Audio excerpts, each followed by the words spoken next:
আসসালামু আলাইকুম, আমি Salma Islam and welcome back to my channel Salma's baking and cooking. আজকে আমি বানাবো 2 পাউন্ড ওজনের একটা ক্যারাম বোর্ড থিম কেক। আমার কেকের বেসটা হবে বাটারস্কচ কেক, মানে ভেতরে থাকবে বাটারস্কচ কেক আর ওপরে থাকবে ক্যারাম বোর্ড থিম কেক। তো যারা বাটারস্কচ কেক খেয়েছেন তারা জানেন এটা কতটা মজাদার আর ইয়াম্মি। আর বাটারস্কচ কেক বানাতে যা যা লাগবে তার পুরো রেসিপি আজকের ভিডিওতে আমি শেয়ার করব। তো চলুন চলে যাই মূল ভিডিওতে।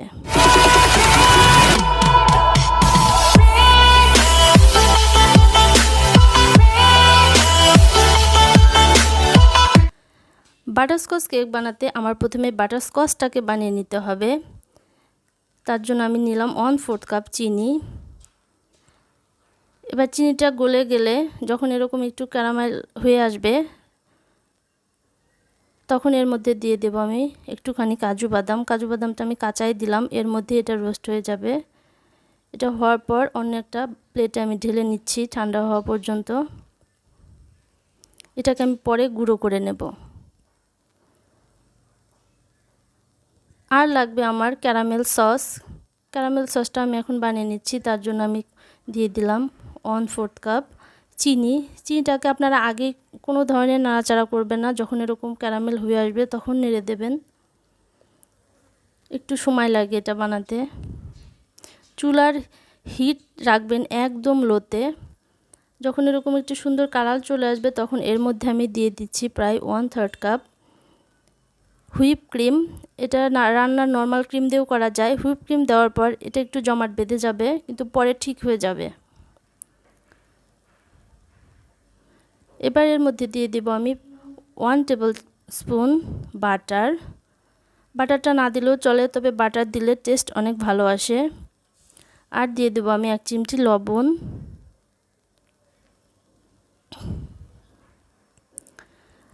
বাটারটা যদি সল্টেড হয় তাহলে লবণ দেওয়ার দরকার নেই। আমার আনসল্টেড বাটার ছিল, এই জন্য আমি লবণটা দিয়ে দিয়েছি। কিছুক্ষণ নাড়াচাড়া করার পরে এরকম সুন্দর একটা কালার চলে আসবে আর ঘন হয়ে আসবে সসটা। এবার এটাকে ঢেলে এটা সংরক্ষণ করব। এবার আমি শুকনো উপকরণগুলো মিশিয়ে নিচ্ছি। যেহেতু আজকে 2 পাউন্ড ওজনের কেক, তার জন্য আমার লাগবে 1 কাপ ময়দা, 1 চা চামচ বেকিং পাউডার, 1/4 চা চামচের মতো বেকিং সোডা, 4 চা চামচ দিয়ে দেব আমি কর্নফ্লাওয়ার। কর্নফ্লাওয়ারটা আপনারাও দেওয়ার চেষ্টা করবেন, এতে কেক সফট হয়। আর দিয়ে দিচ্ছি 1 চিমটি লবণ। এবার শুকনো উপকরণগুলোকে আমি ভালো করে চেলে নিচ্ছি। আপনারাও চেলে নেবেন, এতে কেক ফ্লাফি হয়। এটাকে মিশিয়ে আমি ঢাকনা দিয়ে ঢেকে একটা সাইডে রেখে দেব। এখন আমি ডিমের ব্যাটারটা তৈরি করে নিচ্ছি। 2 পাউন্ড একটা কেকের জন্য আমার লাগবে 4টা ডিম, আর ডিম 4টা অবশ্যই রুম টেম্পারেচারের হতে হবে। এখন আমি ডিমের কুসুমগুলোকে আলাদা করে নিচ্ছি। প্রথমে আমি ডিমের সাদা অংশের ফোম তৈরি করব। তার জন্য এটাকে প্রায় 1 মিনিট আমি বিট করে নিচ্ছি। 1 মিনিট পরের মধ্যে দিয়ে দিলাম 1/2 কাপ চিনি। চিনিটাকে আমি 2টা ব্যাচে দেব। প্রথমে অর্ধেক দিয়ে এটা সম্পূর্ণ গলে না যাওয়া পর্যন্ত আমি বিট করব। বিটারের স্পিড থাকবে মিডিয়ামে। চিনিটা যখন সম্পূর্ণ গলে যাবে তখন আমি যে বাকি চিনিটাও দিয়ে দিচ্ছি। এবার কয়েক মিনিট ধরে বিট করতে হবে ভালো করে। কিছুক্ষণ পর বিটারের কাটা উঠিয়ে এরকম দেখবেন একটুখানি ফোম বাটিতে ফেলে দেখবেন এটা মিশে যাচ্ছে কিনা। মিশে না গেলে বুঝবেন আপনার ফোম রেডি হয়ে গেছে। আমি আরও 10-15 সেকেন্ড বিট করে নিচ্ছি। এখন এটা পারফেক্ট হয়ে গেছে। ডিমের কুসুম 4টাও দিয়ে দিলাম। এটাকে এখন আমি 30 সেকেন্ডের জন্য বিট করব। 4 টেবিল চামচ দিয়ে দিচ্ছি আমি রান্নার সয়াবিন তেল।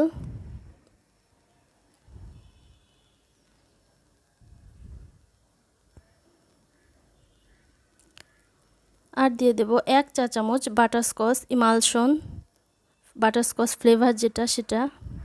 এটাকে দিয়ে আমি 10 সেকেন্ডের মতো বিট করব।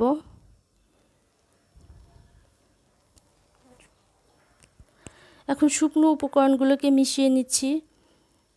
অর্ধেক পরিমাণ দিয়ে আমি এরকম বিটারের কাঁটাটাকে আস্তে আস্তে ঘুরিয়ে ধৈর্য ধরে এটাকে মেশাতে হবে। খুবই আলতো হাতে কাজটা করতে হবে, তাড়াহুড়া করতে যাবেন না এই স্টেপে, তাহলে কিন্তু ডিমের ফোম নষ্ট হয়ে যাবে, কেক ভালো হবে না আপনার। বাকি ময়দাটুকু দিয়ে দিলাম আমি। দেখুন কি সুন্দর ফ্লাফি একটা ব্যাটার তৈরি হয়ে গেছে। এখন এটাকে আমি যে মোল্ডে বেক করব সেটাতে তেল মাখিয়ে কাগজ বিছিয়ে রেখেছিলাম। একটু ওপর থেকে ব্যাটারটাকে একটু ঢেলে দেব। স্প্যাচুলা দিয়ে উপরের ভাগটা সমান করে নিচ্ছি। একটা সাসলিকের কাঠি দিয়ে এরকম একটু ঘুরিয়ে ফিরিয়ে নেবেন। এবার ওপর নিচে কয়েকবার এরকম ট্যাপ করবেন একটু জোরে জোরে, যাতে ভেতরে কোনো ফাঁকা জায়গা থাকলে সেটা ঠিক হয়ে যায়। এখন চলে যাব ওভেনে। ওভেনটাকে আমি 10 মিনিট আগে প্রিহিট করতে রেখেছিলাম, যেটাকে 180 ডিগ্রি সেলসিয়াস তাপমাত্রায় আপ ডাউন হিট অন করে 15 মিনিটের জন্য বেক হতে দেবো, যাতে এটা ফ্ল্যাট কেক 15 মিনিটের মধ্যেই হয়ে যাবে। ওভেনের একদম নিচের তাকে দিবেন বেক হতে। 15 মিনিট পর দেখুন আমার কেকটা একদম হয়ে গেছে। এটাকে এখন আমি একটি সাসলিকের কাঠি দিয়ে টেস্ট করে দেখব এটা হয়েছে কিনা।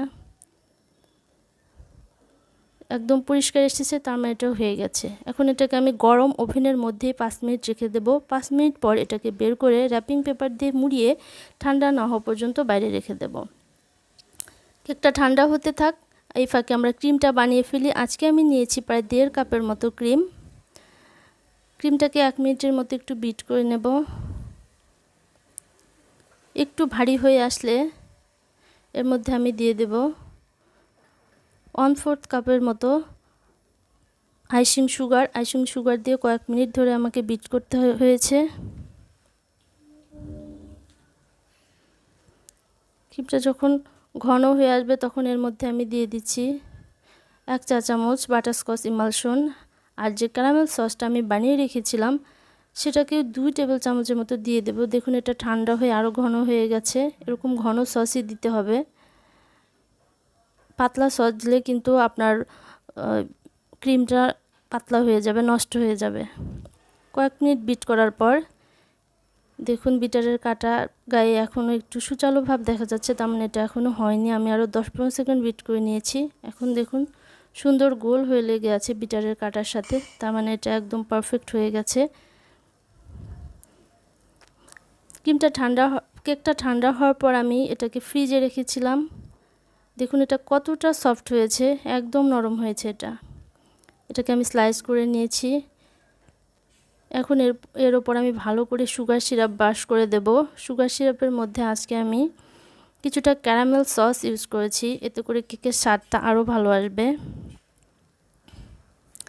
সমস্ত কেকে ভালো করে সুগার সিরাপ লাগিয়ে দিতে হবে। এরপর আমি ক্রিম দিয়ে কোট করে নেব। যে ক্যারামেল সসটা আমি বানিয়ে রেখেছিলাম সেটার মধ্যে একটু গরম দুধ দিয়ে একটু পাতলা করে নিয়েছি, যাতে করে কেকের ওপর এটা ভালো করে দেওয়া যায়। প্যালেট নাইফ দিয়ে এটা সমস্ত কেকে আমি ছড়িয়ে দেব। এরপর যে বাটারস্কচটা বানিয়ে রেখেছিলাম, বাদামের চিক্কিটা, সেটা একটু গুঁড়ো করে নিয়েছি। এটা একদম গুঁড়ো হবে না, একটু দানা দানা থাকবে। কেক খাওয়ার সময় বোঝা যাবে যে ভেতরে কিছু একটা আছে দানাদার। সমস্ত কেকে এটাকে ভালো করে ছড়িয়ে দেব, যাতে প্রতিটা বাইটে এর স্বাদ পাওয়া যায়। এবার উপরের লেয়ারটাও বসিয়ে দিলাম। একই প্রসেসে এটাতেও সুগার সিরাপ লাগিয়ে দেব সমস্ত কেকে। তারপর ক্রিম দিয়ে কোট করে দিয়েছি। এখন আমি আলাদা করে 1 পাউন্ডের একটা কেক বানিয়ে রেখেছিলাম, যেহেতু ক্যারাম বোর্ড ডিজাইনের, সেভাবে আমি কেটে নিয়েছি এটাকেও একই প্রসেসে আমি ফ্রস্টিং করব। প্রথমে কেক, এরপর সুগার সিরাপ, এরপর ক্রিম, এরপর ক্যারামেল সস, এরপর বাটারস্কচ দিয়ে এটাকেও আমি ফ্রস্টিং করে নেব।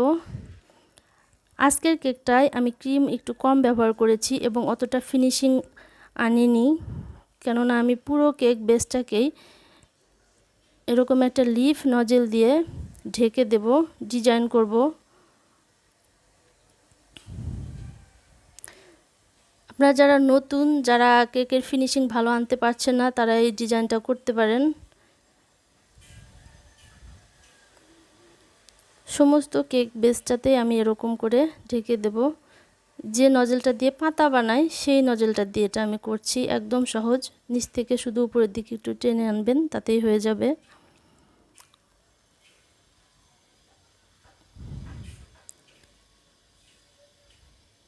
এই যে দেখুন কি সুন্দর দেখা যাচ্ছে।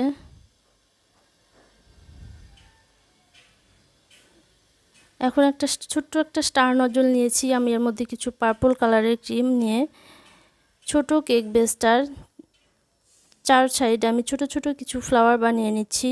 এগুলো একদম সহজ, আপনারা 2-একবার প্র্যাকটিস করলেই পারবেন। জাস্ট একবার হাতটাকে ঘুরিয়ে নেবেন। দেখুন কি সুন্দর কিউট লাগছে এটা। 4 সাইডে আমি এটা দিয়ে দিয়েছি। এখন অফ স্ক্রিনে আমি কিছু ফন্ডেন্ট দিয়ে ক্যারাম বোর্ড ডিজাইন করতে যা যা লাগে আমি বানিয়ে রেখেছিলাম, সেটাকে জাস্ট বসিয়ে দিয়েছি। দেখুন এটা কতটা সুন্দর হয়েছে দেখতে। এটা দেখতে যেমন মাশাআল্লাহ সুন্দর হয়েছে, এটা খেতেও অনেক মজা হবে, কেননা বাটারস্কচ কেক খেতে এমনিই অনেক মজা। আমার চ্যানেলটা যেহেতু নতুন, তো যারা আমার ভিডিওগুলো ভালো লাগলে প্লিজ আমার চ্যানেলটাকে সাবস্ক্রাইব করবেন। যারা বেকিং কুকিং ভালোবাসে তাদের সাথে শেয়ার করবেন। আর সবাই একটু আমার ভিডিওতে লাইক কমেন্ট আর শেয়ার করবেন। তো আজকে এ পর্যন্তই, ভালো থাকবেন সবাই। খোদা হাফেজ।